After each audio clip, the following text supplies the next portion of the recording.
ನೀವು ಮಾವನ ಮನೆಗೆ ಹೋಗಿದ್ರಂತೆ? ಯಾರು ಹೇಳಿದ್ರ? ಇಲ್ವಲ್ಲ. ನನಗೆ ವಿಷಯ ಗೊತ್ತಾಯ್ತು. ಪಾಪು ನಿಮ್ಮ ಹತ್ರ ಸರಿಯಾಗಿ ಮಾತಾಡ್ಲಿಲ್ವಂತೆ. ನಿಮ್ಗೆ ಅವಮಾನ ಆಗೋ ಹಾಗೆ ಮಾತಾಡದ್ನಂತೆ. ತುಳಸಿಯವರೇ, ಯಾರು ಇದನ್ನೆಲ್ಲ ಹೇಳಿತು? ನೋಡಿ, ನೀವು ಸಮರ್ಥನ ಪಾಪು ಅಂತ ಕರಿತೀರ. ಮಕ್ಕಳೇನಾದರೂ ಮಾತಾಡಿದ್ರೆ ಅಪ್ಪ ಅಮ್ಮಂಗೆ ಬೇಜಾರಾಗುತ್ತಾ, ಅವಮಾನ ಆಗುತ್ತಾ? ಅಭಿ ಆಗಲಿ ಅವಿ ಆಗಲಿ ಎಷ್ಟೊಂದು ಸಲ ನಿಮಗೆ ಬೇಜಾರಾಗುವಾಗ ಮಾತಾಡಿದ್ದಾರೆ, ಅವಮಾನ ಆಗುವಾಗ ಮಾತಾಡಿದ್ದಾರೆ. ಅದನ್ನೆಲ್ಲ ನೀವು ಮನಸ್ಸಲ್ಲಿ ಇಟ್ಕೊಂಡಿದ್ದೀರಾ ಇಲ್ಲ ತಾನೆ? ಅದೇ ಥರ ಸಮರ್ಥ ನನ್ನ ಬಗ್ಗೆ ಏನೇ ಮಾತಾಡಿದ್ರು ನಾನು ಮನಸ್ಸಿಗೆ ತಗೊಳ್ಳೋದಿಲ್ಲ. ಮಕ್ಕಳು ಯಾವಾಗಲೂ ಪ್ರೀತಿಯಿಂದ ಮಾತಾಡ್ತಾರೆ ಅಂತ ನಾವು ಎಕ್ಸ್ಪೆಕ್ಟ್ ಮಾಡಬಾರ್ದು. ಅವರು ಕೋಪ ಮಾಡಿಕೊಂಡ್ರು, ಜಗಳ ಆಡಿದ್ರು ನಾವು ಪ್ರೀತಿಯಿಂದ ನೋಡ್ತೀವಲ್ಲ, ಅದೇ ನಮ್ಮ ಕರ್ತವ್ಯ. ಅವನು ನಿಮ್ಮ ಮಗನಾಗಿ ಕಾಣ್ತಾ ಇದ್ದೀರಲ್ಲ, ಇದಕ್ಕೇನು ಹೇಳಬೇಕು ಗೊತ್ತಾಗ್ತಾ ಇಲ್ಲ. ಏನು ಹೇಳಬೇಡಿ. ಈ ಪ್ರೀತಿ ಅನ್ನೋದಿದೆಯಲ್ಲ, ಇದೊಂಥರ ಹರಿಯೋ ನೀರಿದ್ದ ಹಾಗೆ. ನಿಮ್ಮಿಂದ ನನಗೆ, ನನ್ನಿಂದ ನಿಮಗೆ, ನಮ್ಮಿಂದ ಮಕ್ಕಳಿಗೆ ಎಲ್ಲ ಕಡೆ ಹರಿತಾ ಇರುತ್ತೆ, ಎಲ್ಲರನ್ನು ತಂಪಾಗಿಟ್ಟಿರುತ್ತೆ. ಈ ಪ್ರೀತಿಗೆ ಅಷ್ಟೊಂದು ಪವರ್ ಇದೆ.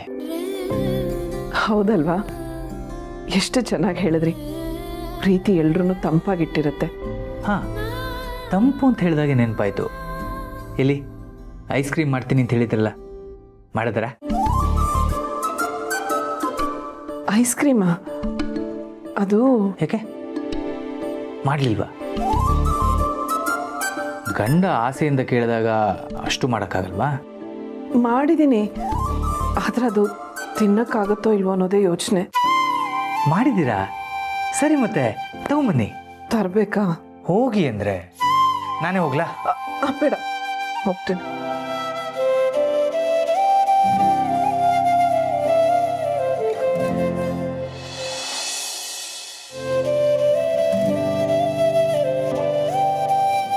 ವಾವ್, ಅಂತೂ ಐಸ್ ಕ್ರೀಮ್ ಮಾಡೇ ಬಿಟ್ಟಿದ್ದೀರಾ. ಕುಡಿ ಕುಡಿ ಕುಡಿ ಕುಡಿ ಕುಡಿ. ಮಾಧವ್ ಅವರೇ, ಐಸ್ ಕ್ರೀಮ್ ಏನೋ ಮಾಡ್ತಾ ಇದ್ದೆ, ಅಷ್ಟರಲ್ಲಿ ಅವಿ ಪೂರ್ಣಿ ಬಂದರು. ಅವ್ರ ಹತ್ರ ಮಾತಾಡ್ತಾ ಮುಂದೆ ಏನು ಮಾಡಬೇಕು ಅನ್ನೋದೇ ಮರ್ತೋಗಿ ಗಡ್ಬಿಡಿಲಿ ಹಾಳಾಯ್ತು ಅನ್ಸತ್ತೆ. ಐಸ್ ಕ್ರೀಮ್ ಎಲ್ಲಾದರೂ ಹಾಳಾಗೋಗಿ ಸಾಧ್ಯ ಇದೆಯಾ? ಅದು ನೀವು ಮಾಡಿದ್ದೀರ ಅಂದಮೇಲೆ ಚೆನ್ನಾಗೇ ಇರುತ್ತೆ.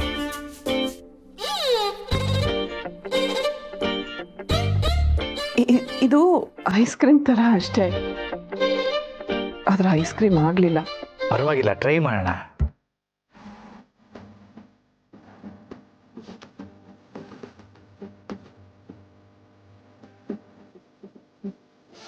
ಚೆನ್ನಾಗಿಲ್ಲ ಅಲ್ವಾ? ಬೊಂಬಟಾಗಿದೆ. ಎಷ್ಟು ತಣ್ಣಗಿದೆ ಗೊತ್ತಾ? ಮಾಧವ್ ಅವರೇ, ರೇಗಿಸ್ಬೇಡಿ. ಐಸ್ ಕ್ರೀಮ್ ತಣ್ಣಗೆ ತಾನೇ ಇರುತ್ತೆ.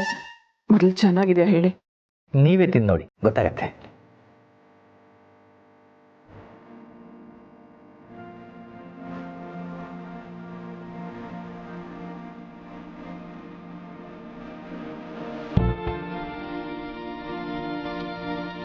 ರುಚಿನೇ ಇಲ್ಲ, ಐಸ್ ತಿಂದಂಗಿದೆ. ರುಚಿಯಾಗಿದೆ ತುಳಸಿಯವರೇ. ಆ ರುಚಿ ನಿಮಗೆ ಗೊತ್ತಾಗ್ತಿಲ್ಲ, ನನಗೆ ಗೊತ್ತಾಗ್ತಿದೆ. ಗಂಡಂಗೋಸ್ಕರ ಹೆಂಡತಿ ಫಸ್ಟ್ ಟೈಮ್ ಕಷ್ಟಪಟ್ಟು ಇಷ್ಟಪಟ್ಟು ಐಸ್ ಕ್ರೀಮ್ ಮಾಡಿದಾಗ ಅದು ರುಚಿಯಾಗದೇ ಇರುತ್ತಾ? ಆದರೂ ಇದನ್ನು ಹೇಗೆ ತಿಂತೀರಾ? ಬೇಡ ಬಿಡಿ, ನಾನು ಇನ್ನೊಂದಿನ ಚೆನ್ನಾಗಿ ಮಾಡಿಕೊಡ್ತೀನಿ. ಚಾನ್ಸೇ ಇಲ್ಲ. ಇದಿಷ್ಟನ್ನು ನಾನೇ ಖಾಲಿ ಮಾಡ್ತೀನಿ. ಅಕಸ್ಮಾತ್ ಕರಗಿದ್ರೆ ಕುಡಿದು ಬಿಡ್ತೀನಿ, ಆದರೆ ಒಂದು ಚೂರು ವೇಸ್ಟ್ ಮಾಡಲ್ಲ.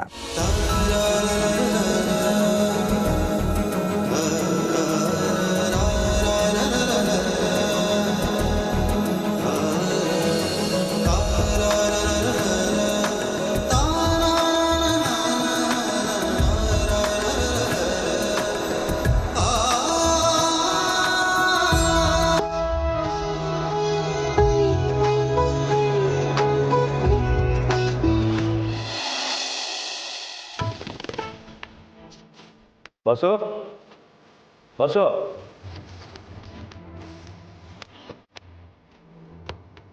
ಸಮರ್ಥ್, ಏನೋ ಇದಲ್ಲ? ಏನಿದಿಲ್ಲ ಅಂದ್ರೆ ರೇಷನ್ನು ರೇಷನ್ ತಗೊಂಡ್ ಅಂತಿದೆ ತಂದ್ರೆ ಏನು ಅಂತ ಕೇಳ್ತಿದ್ಯಲ್ಲ.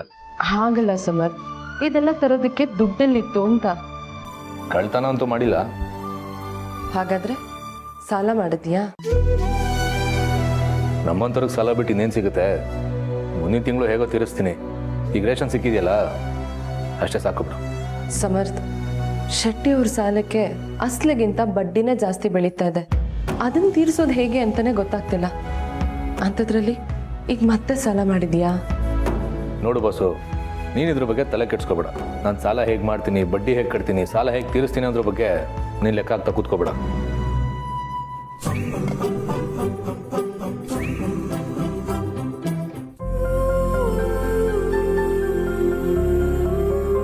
ಹೆಗಲ ಮೇಲೆ ಇಷ್ಟೆಲ್ಲ ಹೊರೆ ಹೊತ್ಕೊಂಡು ಅದು ಹೇಗೆ ನಗ್ನಾಗ್ತಾ ಇರ್ತೀಯ ಸಮರ್ಥ್?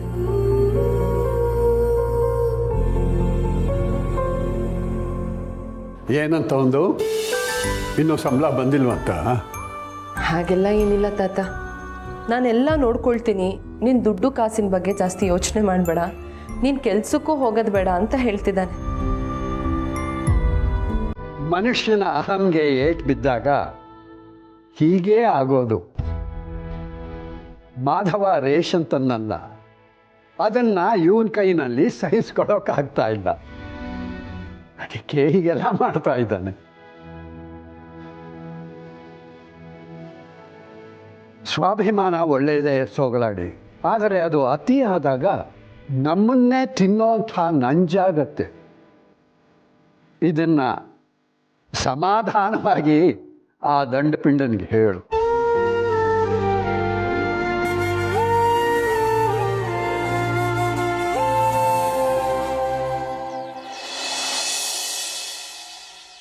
ಸರ್, ಈಗಾಗಲೇ 6-7 ತಿಂಗಳಿಂದ ನಮ್ಮ ಕಂಪನಿಗೆ ತುಂಬ ಲಾಸ್ ಆಗ್ತಿದೆ. ಅದನ್ನು ಹೇಗೆ ರಿಕವರ್ ಮಾಡಬೇಕು ಅನ್ನೋದೇ ಗೊತ್ತಾಗ್ತಿಲ್ಲ. ಆದರೆ ಇದೆಲ್ಲ ಯಾಕಾಗ್ತಿದೆ, ಯಾರಿಂದ ಆಗ್ತಾ ಇದೆ? ಸರ್, ಕಂಪ್ನಿಲಿ ಬಾಸ್ ಆದವರು ತುಂಬ ಸ್ಟ್ರಿಕ್ಟ್ ಆಗಿರಬೇಕು ಸರ್. ಪ್ರತಿಯೊಂದು ವಿಷಯದ ಮೇಲೂ ಗಮನ ಇರಬೇಕು ಸರ್. ಆದರೆ ಅಭಿ ಸರ್ ಕೆಲವೊಂದು ಡಿಸಿಷನ್ನ ನೆಗ್ಲೆಕ್ಟ್ ಮಾಡಿಬಿಡ್ತಾರೆ ಸರ್. ಆದರೆ ಕೆಲವೊಂದು ಡಿಸಿಷನ್ನ ಯಾಕೆ ತಗೊತಾರೆ ಅನ್ನೋದೇ ಗೊತ್ತಾಗಲ್ಲ ಸರ್. ಅಂದರೆ ಯಾವ ವಿಷಯದ ಬಗ್ಗೆ ಹೇಳ್ತಿದ್ದೀರಾ? ಅದೇ ಸರ್, ಶಾಂತವೇರಿ ಸರ್ಕಲ್ ಹತ್ರ ಬ್ರಿಡ್ಜ್ ಕನ್ಸ್ಟ್ರಕ್ಷನ್ಗೆ ಅಂತ ಟೆಂಡರ್ ಕರೆದಿದ್ರಲ್ಲ, ಸುಮಾರು 43 ಕೋಟಿ ಪ್ರಾಜೆಕ್ಟ್ ಸರ್ ಅದು. ನಮ್ಮ ರೈವಲ್ರಿ ಕಂಪನಿಯವರು 43 ಕೋಟಿನೇ ಮೆನ್ಷನ್ ಮಾಡಿದ್ರು. ನಾವು ಅವ್ರಿಗಿನ್ನ 1 ಕೋಟಿನೋ ಅಥವಾ 50 ಲಕ್ಷನೋ ಕಡಿಮೆಗೆ ಟೆಂಡರ್ ಹಾಕಬೇಕಾಗಿತ್ತು. ಆದರೆ ಅಭಿಸರು ಇದ್ದಕ್ಕಿದ್ದಂಗೆ 30 ಕೋಟಿಗೆ ಟೆಂಡರ್ ಹಾಕ್ಬಿಟ್ರು. ವಾಟ್? 30 ಕೋಟಿನ? ಅಷ್ಟು ದೊಡ್ಡ ಪ್ರಾಜೆಕ್ಟು 30 ಕೋಟಿಗೆ ಹೇಗೆ ಮಾಡೋಕ್ಕಾಗತ್ತೆ? ಇದೇ ಸರ್ ಪ್ರಾಬ್ಲಮ್ ಆಗಿತ್ತು. ಇಷ್ಟು ಕಡಿಮೆ ದುಡ್ಡಲ್ಲಿ ಬ್ರಿಡ್ಜ್ ಹೇಗೆ ಕಟ್ತೀರಾ? ಇದು ಇಲ್ಲಾಜಿಕಲ್ ಅಂತ ಹೇಳಿ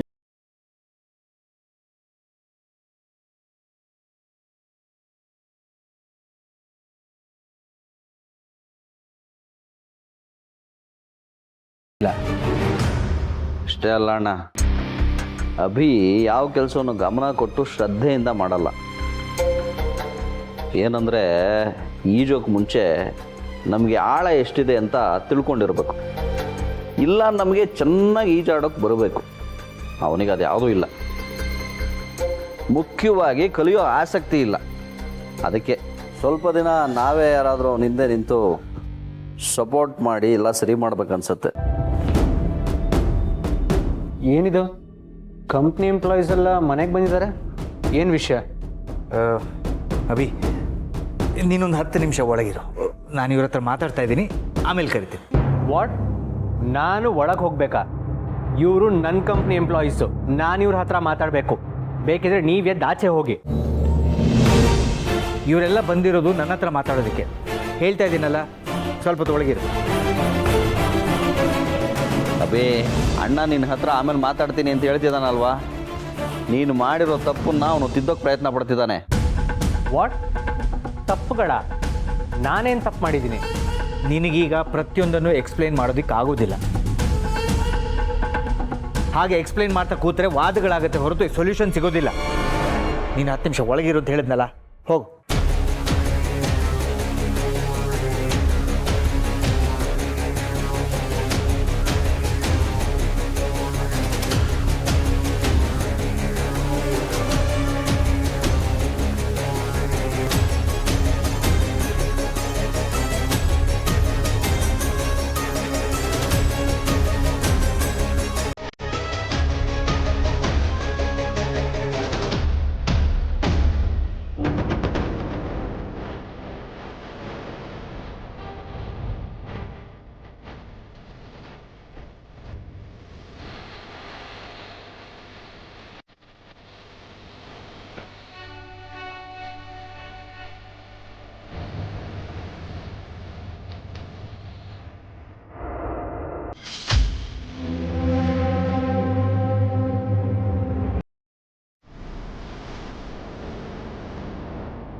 ಏನು ಇಷ್ಟೊತ್ತಾಯ್ತು ಇನ್ನೂ ಅಡುಗೆನೇ ಆಗಿಲ್ವಾ?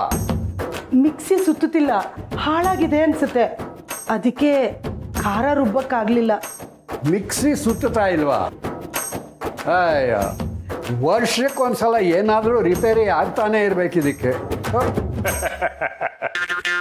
ಇಷ್ಟು ವರ್ಷ ಪಾಪ ದಿನ ಸುತ್ತಾ ಇರುತ್ತೆ. ಇನ್ ಎಷ್ಟು ವರ್ಷ ಅಂತ ಸುತ್ತತ್ತೆ ದತ್ತಣ್ಣವ್ರೆ? ಅಲ್ವಾ ಮತ್ತೆ? ಅಲ್ಲ, ನಿನ್ನಂಥವನ್ ಮನೇಲಿ ಇಟ್ಕೊಂಡು ಆ ಮಿಕ್ಸಿನ ಯಾಕೆ ಓಡಿಸ್ಬೇಕು? ಅಂದ್ರೆ ನಿಮ್ಮ ಮಾತಿನ ಅರ್ಥ ನಾನ್ ಖಾರ ರುಬ್ಬೇಕು ಅಂತನಾ? ಎಷ್ಟು ಚೆನ್ನಾಗಿ ಅರ್ಥ ಮಾಡ್ಕೊಂಡ್ಬಿಟ್ಟೆ ನೀನು. ನೋಡೋ, ಹೊಟ್ಟೆ ತಾಳ ಹಾಕ್ತಾ ಇದೆ, ಅಡುಗೆ ಇನ್ನೂ ಆಗಿಲ್ಲ, ಬೇಗ ಖಾರ ರುಬ್ಕೊಡು. ರೀ, ಇನ್ನು ಏನು ಮುಖ ನೋಡ್ತಿದ್ದೀರಾ? ಬನ್ನಿ. ಆಯ್ತು ನೋಡಿ, ಅದು ಒಂದು ಆಗ್ಬಿಡ್ಲಿ.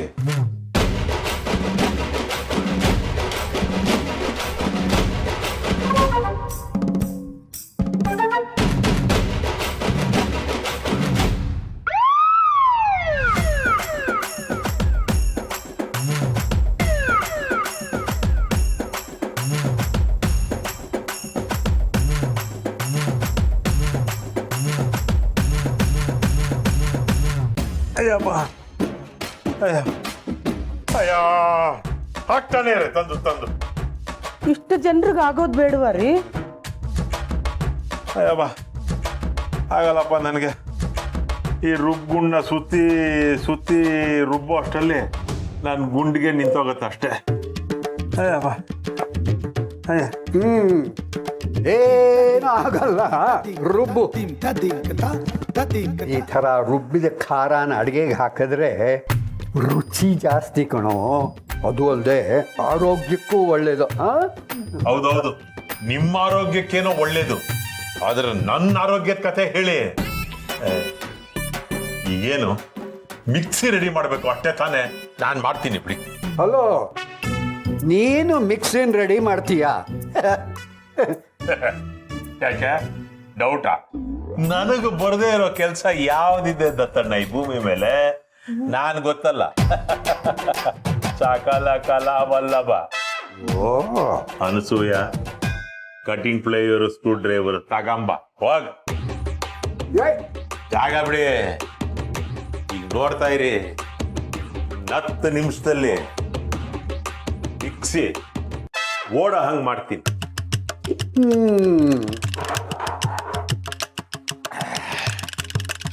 ಹಿಡಿಲಿ, ದೂರ ನಿಂತ್ಕೋ, ಶಾಕ್ ಹೊಡಿಯಂತೆ.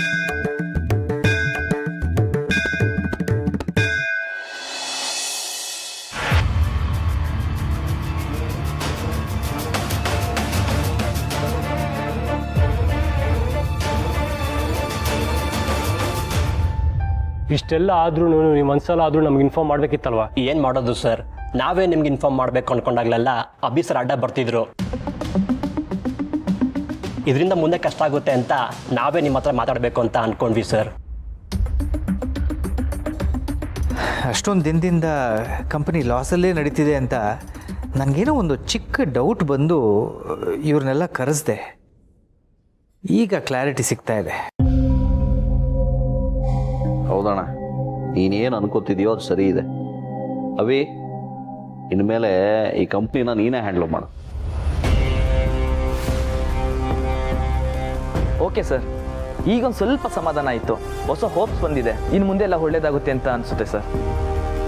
ಖಂಡಿತ ನಿಮ್ಮೆಲ್ಲರ ಸಪೋರ್ಟ್ ಇದ್ದರೆ ಎಲ್ಲ ಒಳ್ಳೇದಾಗೇ ಆಗುತ್ತೆ. ಇನ್ನು ಏನೇ ಇಶ್ಯೂಸ್ ಇದ್ರೂ ನನ್ನನ್ನು ನೇರವಾಗಿ ಬಂದು ಕಾಂಟ್ಯಾಕ್ಟ್ ಮಾಡಿ. ಓಕೆ? ಸರಿ ಸರ್, ನಾವೇನೋ ಬರ್ತೀವಿ.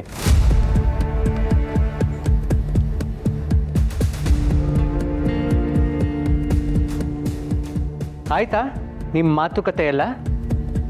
ನನ್ನ ಕಂಪ್ನಿ ಎಂಪ್ಲಾಯೀಸ್ನ ಕರೆಸಿ ನನ್ನೇ ಆಚೆ ಕಳಿಸಿ ನೀವೆಲ್ಲ ಮಾತಾಡ್ತಾ ಇದ್ದೀರಾ? ಈ ಥರ ಅವಮಾನ ಮಾಡಬೇಕು ಅಂತ ಕಾಯ್ತಾ ಇದ್ರಿ ಅಲ್ವಾ? ಅವಮಾನ ಆಗೋದು ನಾವು ಅವ್ರ ಜೊತೆ ಮಾತಾಡಿರೋದ್ರಿಂದ ಅಲ್ಲ, ಕಂಪ್ನಿ ಲಾಸ್ ಆಗಿರೋದ್ರಿಂದ. ಕಂಪ್ನಿ ಅಂದಮೇಲೆ ಪ್ರಾಫಿಟ್ ಲಾಸು ಇದ್ದೇ ಇರುತ್ತೆ. ಹೌದೌದು, ಮನುಷ್ಯ ಅಂದಮೇಲೆ ಬುದ್ಧಿವಂತಿಕೆ ದಡ್ತನ ಎರಡೂ ಇರುತ್ತೆ. ಆದ್ರೆ ಯಾವಾಗಲೂ ದಡ್ತನೇ ಮಾಡ್ತಿದ್ರೆ ಕಂಪ್ನಿ ಹೀಗೆ ಲಾಸ್ ಆಗ್ತಾನೇ ಇರುತ್ತೆ. ಚಿಕ್ಕಪ್ಪ ಏನು ಹೇಳ್ತಿದ್ದೀರಾ? ಹಾಗಿದ್ರೆ ನಾನು ದಡ್ಡನ? ಆ ಮಾತೆಲ್ಲ ಈಗ ಬೇಡ. ಸದ್ಯಕ್ಕೆ ನೀನು ಕಂಪನಿ ಕಡೆ ಹೋಗೋ ಅವಶ್ಯಕತೆ ಇಲ್ಲ.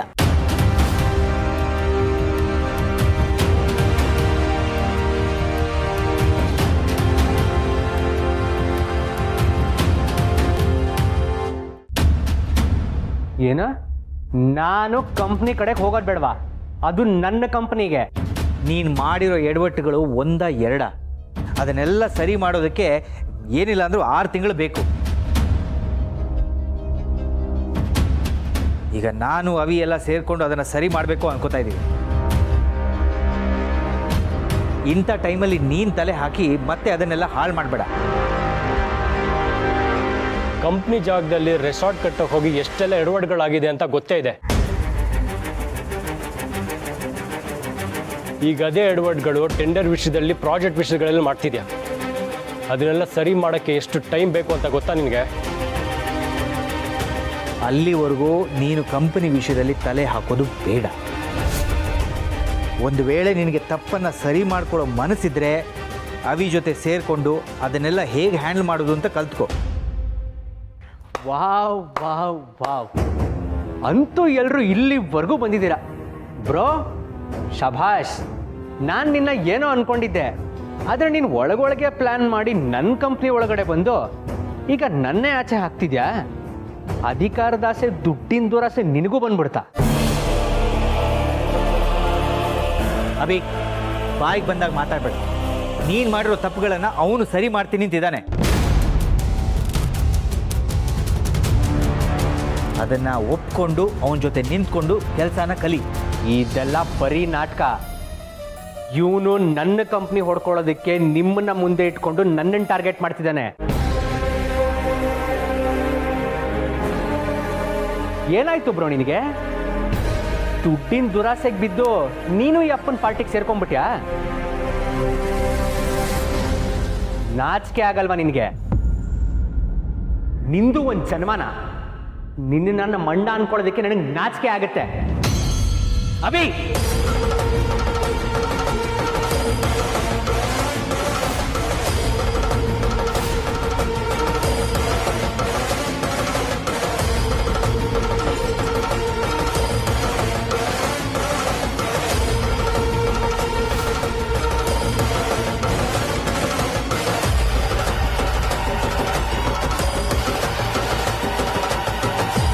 ಅವಿ ನಿನ್ನನ್ನು ತಮ್ಮ ಅನ್ಕೊಂಡಿಲ್ಲ, ಮಗನಾಗಿ ಕೇರ್ ಮಾಡ್ತಾ ಇದ್ದಾನೆ. ಅಂಥವನ ಬಗ್ಗೆ ನೀನು ಹಗುರವಾಗಿ ಮಾತಾಡ್ತಾ ಇದೆಯಲ್ಲ, ಮನುಷ್ಯತ್ವ ಇದೆಯಾ ನಿನಗೆ?